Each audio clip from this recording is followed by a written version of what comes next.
Here I am back again.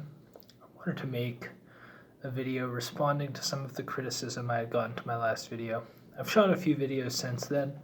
I haven't uploaded them yet because I've been thinking about the responses and criticism I got to my last video. I feel like the most productive thing to spread my point of view and to share it with you guys is to tackle the atheistic side of the debate. For whatever reason, I guess they're the loudest group right now. Or maybe they're just the people who search videos like mine.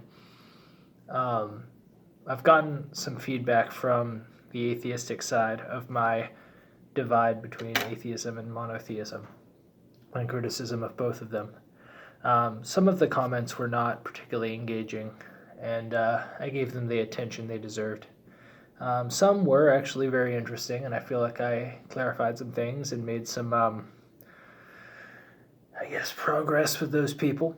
And some of them were frustrating, and not frustrating in the way that people were just being rude and stupid, but in the way that people were genuinely confused and I didn't know exactly how to help them. So I think there are a bunch of issues that I could tackle here, but I think the biggest one is a lot of people were turned off by me saying atheism was a belief system. Now, this is where we have to get into, I suppose, what we mean by belief system. A system of beliefs is pretty simple. It's a series of interconnected and networked, strongly held convictions or proofs or ideas. So people say that atheism is not a belief even, and I'm going to just shut that down right away because a lack of a belief is still a belief. So I went over to AmericanAtheists.org, which was the first website that popped up on Google that looked somewhat authoritative. And I found their justification for what atheism was. Firstly, it's very strange to have a website for something that isn't a belief. Like, you think a definition would suffice, but apparently not. Apparently, that lack of things, that no thing, that negative, that affirmed negative, is not as complicated, or it's not as simple, rather. It's more complicated than meets the eye. Because as it turns out, a justification for a negative belief system is still a belief system, because you have to explain why you chose to not have that belief system. Now, it's funny the tortured wordplay they go to shift burden of proof on this website. They're very they say we have a strongly held lack of belief, but but it's not disbelief, it's a strongly held lack of belief. I shit you not, that is actually what they say, and it's very clown world. It's like, I believe at one point it's too commonly asserted that atheism is a disbelief, but what it is a strongly held lack of belief. And it's like you Google the synonyms for disbelief and lack of belief is like number 3. So these people are confused, and if they're not confused, they're willfully manipulating language to shift burden of proof away from them. But I don't want to prescribe malice. So at the very least, atheism is a belief. I think we can get there. But saying it's a belief system implies that it's more than just the stated belief that there are no gods, right? So what is my justification for that? Well, I am aware that there are a lot of different kinds of people in any group. So for people saying, well, some atheists believe in spiritual things like ghosts, but they just don't believe in gods. Some atheists are Buddhists, some atheists are purely, they believe that mind is just epiphenomenon of electrical current, what have you. I'm aware that all of these people exist, but in the same way that there are, in terms of, let's say, Christianity, you have Reformed Christian Universalists, you have Catholics, you have Episcopalians, you have Eastern Orthodox people, you have American evangelicals, you have like Church of England, you have all of these different groups of people. And you have some groups that aren't around anymore for whatever reason, political, ideological, logical, otherwise. So that's because Christianity is a historical phenomenon. Now, from the inside, you might look at, like a Protestant might look at a Catholic, and I've had people say this, and they're like, oh, well, they're not doing the real thing. And the Catholic looks back at the Protestant and says, oh, well, they're not doing the real thing. But they're both trying to be part of the same group. They're both trying to be part of the same belief system. And they just have slight disagreements about the interpretation. So in the same way, you can easily say, like, okay, well, here you have the Buddhist atheists, here you have the scientific materialist atheists, here you have like the secular humanists, here you have the atheists who believe in ghosts and other spirits, whatnot, whatever justification they have for that. So these are all different classes of atheists, and as you get more and more specified, that you can break it down to the individual, but that doesn't change the fact that these diverse individuals inside this group are, are all part of the same category. It's just that the category is broad and it covers a wide range of things.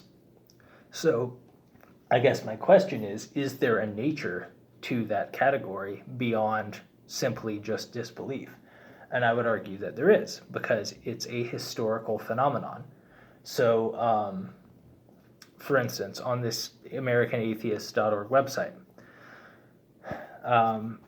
their whole front page is dedicated to how they are not a belief system, they are a strongly held anti-belief system, or whatever. They believe very strongly that they have no beliefs, but they don't have beliefs.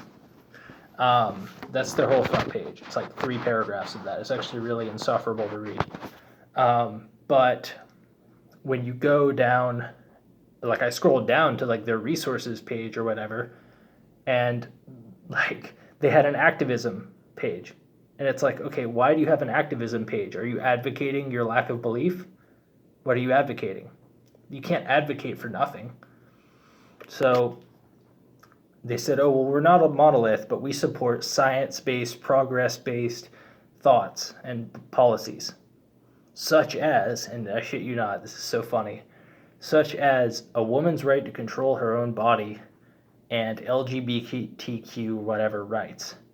So, firstly, a woman's right to control her own body is not a science-based thing. That's a preference. That's not based in science. Now, you have, the LGBTQ thing. It's like, maybe L and G and B, maybe B have some biological roots. Maybe. I'm not sure. But T definitely does not have biological roots. And the extent that T will go to, modify themselves, it's like you might do science while you're while you're doing a surgery, but let's not pretend that that's because of science that you're doing that. You're doing that for other values besides science and besides atheism, because as atheist.org has said, atheists have no values. So what does this mean? So what this means is that atheism, as I said in the video, is a product of the Reformation and the French Revolution. It's a consequence of that late 1700s liberation thought that characterized the founding of America and also characterized the overthrow of the French aristocracy. And as a result, we should expect the vast majority of atheists, again, I know there's a lot of people out there and they all believe very different things, but at least from the Western tradition, so I'm not talking about Buddhist atheists, they do their own thing, although they're very, very similar to Reformed Jews, weirdly enough. But anyway, um, what is it?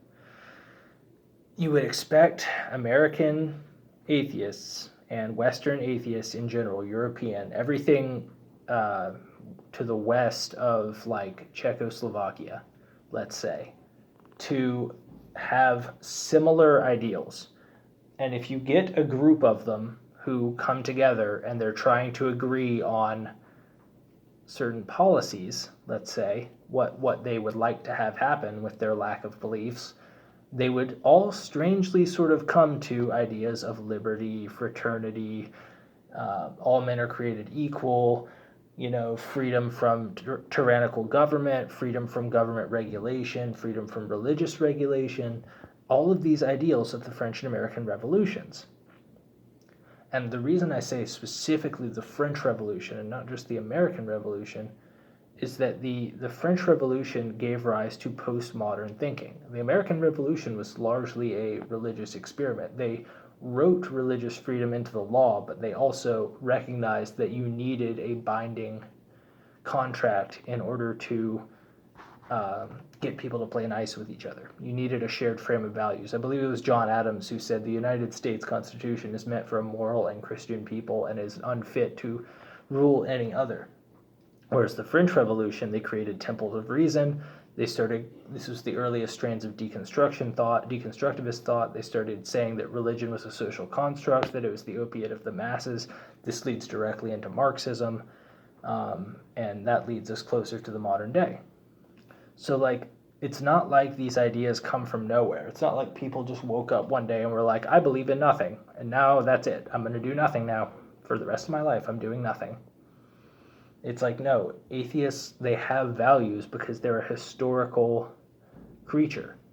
You have to have values to act as a human being, and their values are products of the lineage and the historical lineage of their ideology and their belief system. And that's exactly what you would expect from a historical movement.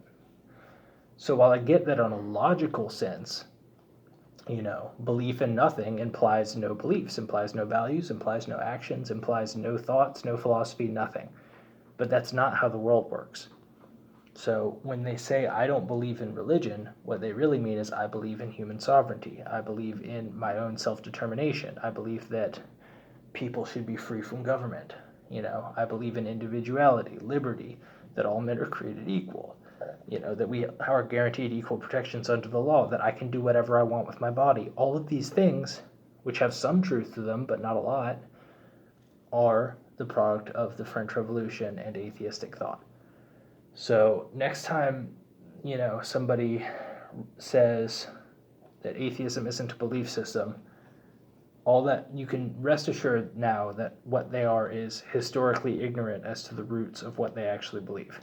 And this is independent of, unless somebody's gone through and thought about their beliefs and how to extract them from the timeline of history. If you're a entirely self-made Nietzschean Übermensch and autonomous individual with no, you're not getting your philosophy from any prominent atheist or thinkers or any of this, then you are a victim of the historical process. You are, letting the wake that goes behind the boat in the water steer your boat.